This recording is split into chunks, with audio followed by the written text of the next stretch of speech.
കണ്ണൂർ മലപ്പട്ടത്ത് സംഘർഷത്തിൽ ആരോപണ പ്രത്യാരോപണങ്ങളുമായി CPIM-ഉം കോൺഗ്രസും.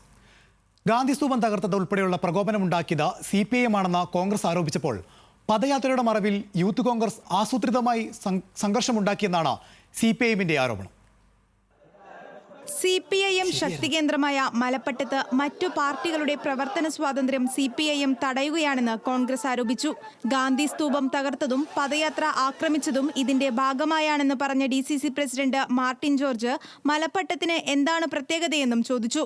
ഗാന്ധി പ്രതിമ അടിച്ച് തകർക്കുക മാത്രമല്ല, നിങ്ങൾ അതിൻ്റെ മുഴുവൻ കല്ലുകളടക്കം അവിടെ നിന്ന് എടുത്ത് മാറ്റി.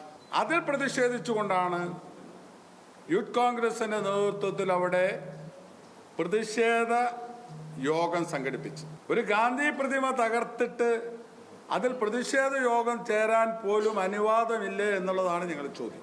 പദയാത്രയ്ക്കിടെ മലപ്പട്ടം ലോക്കൽ കമ്മിറ്റി ഓഫീസ് ആക്രമിച്ച് പ്രകോപനം തുടങ്ങിയത് യൂത്ത് കോൺഗ്രസ് പ്രവർത്തകരാണെന്ന് CPIM ആരോപിച്ചു. യൂത്ത് കോൺഗ്രസ് സംസ്ഥാന അധ്യക്ഷൻ രാഹുൽ മാങ്കൂട്ടത്തിലിന്റെ നേതൃത്വത്തിൽ നടന്ന ആസൂത്രണമാണ് സംഘർഷത്തിന് പിന്നിലെന്ന് CPIM ജില്ലാ സെക്രട്ടറി KK രാഗേഷ്.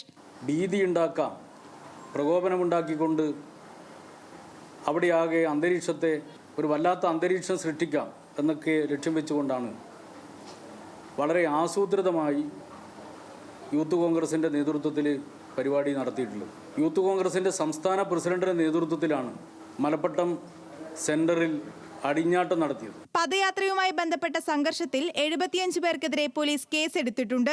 കോൺഗ്രസ് നേതാക്കൾക്കെതിരെ അന്വേഷണം നടത്തണമെന്നും ഗൂഢാലോചന പുറത്തു കൊണ്ടുവരണമെന്നും CPIM ആവശ്യപ്പെട്ടപ്പോൾ പോലീസ് CPIM-ന്റെ അക്രമത്തിന് സംരക്ഷണം നൽകുകയാണെന്ന് കോൺഗ്രസ് ആരോപിച്ചു.